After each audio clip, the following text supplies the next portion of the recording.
परम सत्कार्यो गुरु प्यारी सात संगत जी राधा स्वामी जी। सात संगत जी, सबसे पहले सारी संगत को गुरु पूरब की बहुत बहुत बधाइयाँ जी। बाबा जी की कृपा सारी संगत पर हमेशा बने रही जी। सात संगत जी, आज 15 नवंबर को बाबा जी और हजूर जी ने संगत को डेरे में दर्शन दिए जी। और आज शाम 4 बजे बाबा जी ने संगत के सवालों के जवाब दिए जी। इस वीडियो में हम आपके लिए आज संगत और बाबा जी के बीच हुए सवाल जवाब लेकर आए हैं जी। और इसी वीडियो में मैं आपको बताऊंगी कि डेरे में संगत आज नए सद्गुरु हजूर जी से नाराज़ किस लिए हो गई थी। वीडियो में आखिर तक बने रहिए जी। एक लड़का बाबा जी से कहने लगा कि जब मैं परमारथ से जुड़ा था तो मैं अपनी बुरी आदतों को पीछे छोड़ आया था और अब मुझे अफसोस है कि वही आदतें मैंने फिर से अपना ली हैं। तो बाबा जी ने समझाया कि बेटा, हमें हर चीज़ का हिसाब देना पड़ेगा और जब हम जानते ही हैं कि क्या सही है और क्या गलत है तो हमें सोच समझकर बढ़ना है। फिर यही लड़का कहने लगा कि बाबा जी, गुरु से प्रेम कैसे कर सकते हैं। तो बाबा जी ने कहा कि बेटा, गुरु के भाने में रहेंगे तो अपने आप गुरु से प्रेम होने लगेगा। फिर एक लड़का बाबा जी से कहने लगा कि बाबा जी, मैंने 14 से 15 बार नामदान की पर्ची के लिए कोशिश की थी, लेकिन 16वीं बार जाकर मुझे पर्ची मिली और मेरे दोस्त मुझे कहते हैं कि तुझे काले कपड़े नहीं पहनने चाहिए क्योंकि काले कपड़ों के कारण ही तुझे पर्ची नहीं मिल सकी थी। तो बाबा जी ने मुस्कुराते हुए कहा कि बेटा, हम पता नहीं किन चीज़ों में फंस जाते हैं। अगर इन सब पाखंडों से कर्मों का लिखा बदल जाता या हमारे कर्म कट जाते तो फिर किसी को भी मालिक के भजन सिमरन करने की क्या ज़रूरत थी। बस सभी को फिर तो काले कपड़े पहनने छोड़ देने चाहिए थे। आगे बाबा जी ने कहा कि अगर इन टोने टोटकों से किस्मत बदलती तो मंत्रियों ने कभी कुर्सी नहीं छोड़नी थी। फिर किसी भाई ने पूछा कि बाबा जी, मेरे बेटे को अभी नामदान नहीं मिला और उसका मन करता है कि वो भी ध्यान लगाए, तो क्या वो राधा स्वामी शब्द का सिमरन कर सकता है। तो बाबा जी ने समझाया कि बेटा, बिल्कुल कर सकता है। अगर उसको ऐसा करके खुशी मिलती है तो बड़ी खुशी से कर सकता है।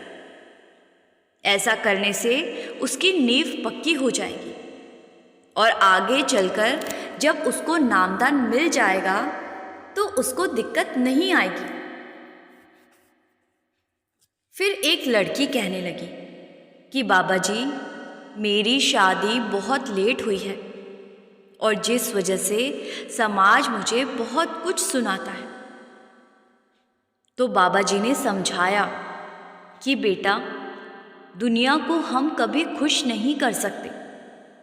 हमें तो उसकी परवाह करनी चाहिए जिसकी खुशी के लिए हम परमारथ में आए हैं। फिर एक बीवी बड़ी ही परेशान लग रही थी जी और रोते रोते बाबा जी से कह रही थी कि बाबा जी, मुझे ले जाओ, मुझसे जिम्मेदारियां संभाली नहीं जाती। तो बाबा जी ने समझाया कि बेटा, मालिक जब जिम्मेदारी डालता है तो मालिक को पता होता है कि इंसान उसको संभाल लेगा या नहीं। आप मालिक के भाने में रहें और विश्वास न छोड़ें। फिर एक लड़का कहने लगा कि बाबा जी, मैंने कुछ परमार्थी किताबें पढ़ी, लेकिन मुझे उन्हें पढ़कर नेगेटिविटी आने लगी और वो मैंने किताबें पढ़नी छोड़ दी। फिर बाबा जी ने किताब का नाम पूछा तो लड़का कहने लगा कि बाबा जी, अनुराग सागर। तो बाबा जी ने कहा कि ये तो वही बात हो गई कि 8वीं क्लास का बच्चा अगर बीए और एमए की किताबें पढ़ने लगे तो क्या उसको समझ आएगी। फिर एक बीवी कहने लगी कि बाबा जी, मुझे नामदान मिला हुआ है, लेकिन मुझसे भजन सिमरन नहीं हो पाता। बिना भजन सिमरन के मालिक से प्यार कैसे करूं? तो बाबा जी ने समझाया कि बेटा, सिर्फ कह देने से मालिक से प्यार नहीं हो जाता। कल को आपके बच्चे आपको बस लफ्ज़ों में कहते रहे कि वो आपसे प्यार करते हैं, तो क्या आप सच मान लोगे? प्यार का एहसास तो तभी होता है जब करनी में जाहिर किया जाए। और मालिक के प्यार पाने के लिए भजन सिमरन ही एक तरीका है। फिर एक लड़की कहने लगी कि बाबा जी, मैं बहुत ज़्यादा सोचती हूँ और मुझे लगता है कि ज़रूरत से ज़्यादा नहीं सोचना चाहिए। तो बाबा जी ने समझाया कि बेटा, हमें ध्यान को सिर्फ पॉजिटिव चीज़ों में लगाना है और पॉजिटिव ही सोचना है। जब हमेशा पॉजिटिव सोचेंगे तो हमारे दिल दिमाग में भी पॉजिटिव थिंकिंग आने लगेगी। फिर एक लड़का कहने लगा कि बाबा जी, मेरी माँ मेरी नानी को भूल नहीं पा रही और उनके लिए बहुत रोती है। तो बाबा जी ने समझाया कि बेटा, जिनके हम बहुत करीब होते हैं उन्हें भूल पाना इतना आसान नहीं होता, लेकिन हमें ये सच भी नहीं भूलना चाहिए कि यहाँ जो आया है वो एक दिन ज़रूर जाएगा। बड़े बड़े महापुरुष भी यहाँ से चले गए, इसीलिए इस सच्चाई को हमेशा याद रखो। फिर यही लड़का कहने लगा कि बाबा जी, मेरी नानी ने आखिरी टाइम में रोटी मांगी थी और उन्हें रोटी खिलाने से पहले ही वो चली गई और इस बात का मेरी मम्मी को बड़ा अफसोस रहता है। तो बाबा जी ने समझाया कि बेटा, मन में ऐसी कोई बात नहीं रखनी है। जो होता है वो उस मालिक की मौज से होता है। आगे बाबा जी ने कहा कि बेटा, आप अपनी मम्मी को संभालो, उनके साथ समय बिताओ, जिससे कि उनका मन दूसरी तरफ लग सके।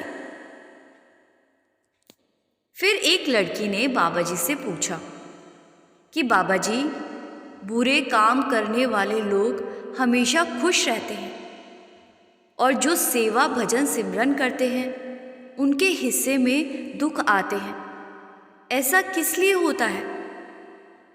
तो बाबा जी ने इस सवाल पर कहा कि बेटा, परमार्थ में आने का हमारा एक मकसद होता है। हमें खुद को इस संसार से छुटकारा दिलवाना है। बार बार आने और जाने का चक्कर खत्म करना है। अब अगर मालिक थोड़े बहुत दुख दे भी देता है तो ये तो हमारे लिए अच्छी बात है ना, क्योंकि मालिक हमारे कर्मों का हिसाब किताब कर रहा होता है और जितनी जल्दी हिसाब होगा उतनी जल्दी हम इस जेल खाने से आज़ाद हो पाएंगे। फिर एक लड़का बाबा जी से कहने लगा कि बाबा जी, मैं हर रोज़ सुबह जपजी साहब का पाठ करता हूँ, लेकिन जब मैं डेरे आता हूँ तो यहाँ आकर मैं पाठ पर नहीं बैठ सकता। तो बाबा जी ने समझाया कि बेटा, हम हर चीज़ के लिए समय निकाल लेते हैं, लेकिन जब बारी मालिक की आती है तो हमारे पास बहानों का भंडार होता है। बाबा जी बोले, समय तो आपको खुद ही मैनेज करना पड़ेगा। फिर एक बीवी कहने लगी कि बाबा जी, शादी को बहुत साल हो गए लेकिन कोई संतान नहीं हो पाई और इस वजह से ससुराल वाले बहुत कुछ सुनाते हैं। तो बाबा जी ने समझाया कि बेटा, आजकल तो बड़ी आधुनिक सुविधाएं आ गई है, आप IVF का सहारा भी ले सकते हो। बाकी जो मालिक ने लिखा है वही होगा। फिर एक लड़की रोते हुए बाबा जी से पूछने लगी कि बाबा जी, मेरी मम्मी 20-22 दिन पहले हमें छोड़कर चली गई है और अब आप हमें कोई रास्ता दिखाओ जिससे कि मैं खुद को संभाल सकूं। तो बाबा जी ने समझाया कि बेटा, अगर वो मालिक के घर चले गए हैं तो हमें अफसोस नहीं करना चाहिए। हम तो बस अपने स्वार्थ के बारे में सोचते हैं। फिर एक लड़की कहने लगी कि बाबा जी, मेरे पापा की डेथ डॉक्टर की गलती की वजह से हो गई थी। तो बाबा जी ने समझाया कि बेटा, जो चीज़ हमारे हाथ में नहीं है उस चीज़ को सोचने से क्या फ़ायदा। इसीलिए आप वो सब ना सोचा करें। सब कुछ मालिक की मौज से होता है। फिर एक लड़का बाबा जी से कहने लगा कि बाबा जी, मेरी उंगली कभी ना छोड़ना। तो बाबा जी ने कहा कि बेटा, बाप अपने बच्चों की उंगली कभी नहीं छोड़ता, बच्चे ही उंगली छोड़ देते हैं। फिर एक भाई बाबा जी से कहने लगा कि बाबा जी, आज बहुत सालों के बाद आपने डेरे बुलाया, आपका बहुत बहुत शुक्रिया है। बहुत साल आपसे दूर रहा हूँ, अब कभी खुद से दूर मत जाने देना, कभी बिछोड़ा ना आने देना। बाबा जी ने समझाया कि बेटा, मालिक कभी भी हमसे दूर नहीं है, वो तो हर पल हमारे साथ हैं। बस हम ही मालिक की पहचान, उसका एहसास नहीं कर पाते। मालिक कभी हमारा हाथ नहीं छोड़ता, हम ही उसकी उंगली छोड़ देते हैं। आप भजन सिमरन करोगे तो कभी मालिक के दूर होने का एहसास ही नहीं होगा। फिर एक बीवी कहने लगी कि बाबा जी, मेरे पति यहाँ नहीं आए, लेकिन उनसे अपने जीवन में बहुत गलतियां हो गई है। आपसे विनती है कि आप उन्हें माफ कर दो। तो बाबा जी ने समझाया कि बेटा, माफ करने वाला सिर्फ वो मालिक है। मैं भी आप जैसा ही एक सेवादार हूं और अपनी सेवा निभा रहा हूं। जो गलतियां हो गई है उनसे सीखकर आगे बढ़ना है। अगर गलती करके फिर से दोहराते हैं तो मालिक को हिसाब भी हमें ही देना पड़ेगा। फिर एक बीवी ने पूछा कि बाबा जी, मैं कभी कभी अपने बच्चों को ज़बरदस्ती सत्संग पर ले जाती हूँ और उन्हें ज़बरदस्ती शब्द सुनने और पाठ करने को भी कहती हूँ। तो क्या मुझे अपने बच्चों के साथ ज़बरदस्ती करनी चाहिए? तो बाबा जी ने समझाया कि बेटा, बच्चे जब छोटे हो तो उन्हें अगर हम उस समय जैसी आदत डालते हैं, बच्चे वैसे ही बन जाते हैं। छोटी उम्र में तो बच्चों के साथ ज़बरदस्ती करना ठीक है, लेकिन जब बच्चे 12-13 साल या इससे ऊपर की उम्र में आ जाए तो हमें बहुत ज़्यादा ज़बरदस्ती नहीं करनी चाहिए। फिर एक भाई कहने लगा कि बाबा जी, मेरी पत्नी यहाँ डेरे की तरफ नहीं लगी हुई, वो अक्सर मथुरा वृंदावन जाती है। तो बाबा जी ने समझाया कि बेटा, उन्हें वहाँ खुशी मिलती है तो हमें कोई ज़बरदस्ती नहीं करनी। हमें तो एक अच्छा उदाहरण बनकर दिखाना है जिससे कि उन्हें भी कद्र हो सके। फिर एक लड़की कहने लगी कि बाबा जी, जब हम कोई विश मांगते हैं तो क्या वो पूरी होती है? तो बाबा जी ने समझाया कि बेटा, जो किस्मत में लिखा होता है वो ज़रूर मिलता है। फिर यही लड़की कहने लगी कि बाबा जी, मुझे बहुत डर लग रहा है। तो बाबा जी ने हंसते हुए पूछा कि मुझसे डर लग रहा है या हजूर से? फिर बाबा जी ने एकदम से हजूर जी की तरफ देखा तो सारी संगत हंस पड़ी। फिर ये लड़की कहने लगी कि बाबा जी, हजूर जी से नहीं, आपसे डर लग रहा है। लड़की की बात पर संगत बहुत जोर जोर से हंसने लगी थी जी। सासंगत जी, ये थे आज डेरे में शाम 4 बजे के सवाल जवाब। अब मैं आपको बताती हूँ कि डेरे में संगत ने नए सतगुरु हजूर जी से किस लिए नाराज़ हो गई। आखिर हजूर जी ने ऐसा क्या कर दिया जो संगत को नाराज़गी हो गई? सासंगत जी, जब से बाबा जी ने हजूर जी को अपनी गद्दी का उत्तराधिकारी बनाया है, उसके बाद से बाबा जी ने अपना कुछ बोझ हजूर जी के कंधों पर डाल दिया है जी। और सवाल जवाब में जब संगत पूछती है तो बाबा जी कई बार कह चुके हैं कि इसीलिए तो इनका सहारा लिया है।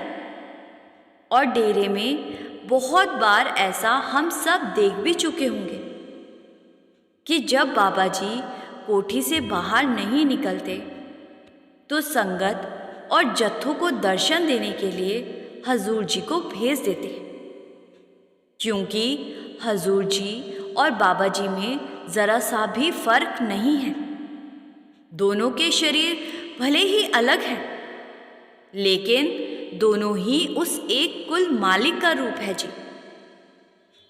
अभी कल ही की बात है जब बाबा जी के कहने पर हजूर जी अकेले ही सत्संग पंडाल में संगत को दर्शन देने के लिए जा रहे थे जी।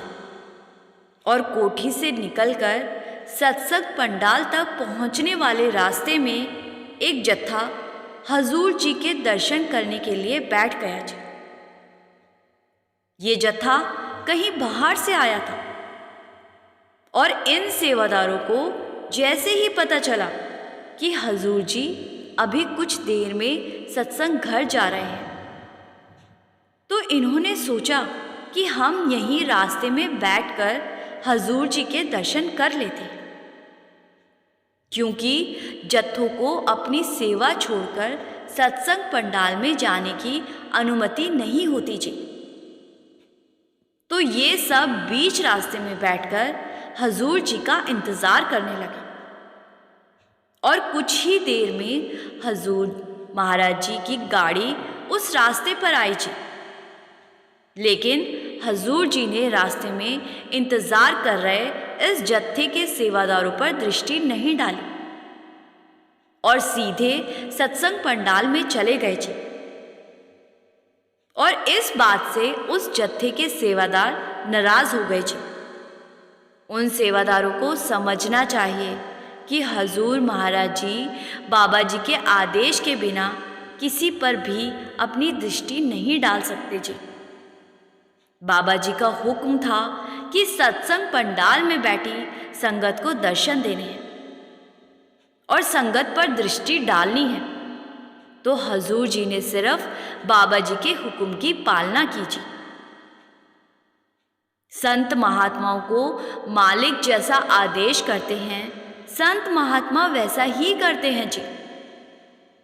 अपनी तरफ से हजूर जी जत्थों को दर्शन नहीं दे सकते थे जी, क्योंकि उस कुल मालिक ने बाबा जी ने हजूर जी को सत्संग पंडाल जाने को कहा था जी।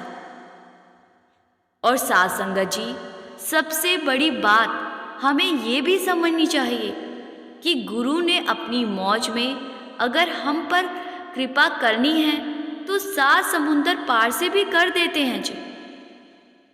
और अगर किसी कारण से कृपा नहीं करनी तो हम चाहे गुरु के सामने क्यों ना बैठे हो, हम गुरु से कुछ हासिल नहीं कर पाएंगे जी। साथ संगत जी, अगर हम गुरुओं से ही नाराज होने लग जाएंगे तो फिर परमार्थ के इस सफर में हम किसकी उंगली पकड़कर आगे बढ़ेंगे जी। बिना गुरु के तो हम एक कदम भी नहीं चल पाएंगे जी। साथ संगत जी, इसी के साथ मैं आपसे विदा लेती हूँ जी। वीडियो को लाइक करके शेयर करने की सेवा ज़रूर कर दिया कीजिए जी, और कमेंट में राधा स्वामी लिखकर संगत के अपने इस चैनल रूहानी सफ़र को सब्सक्राइब ज़रूर कीजिए जी। गुरु प्यारी साथ संगत जी, राधा स्वामी जी।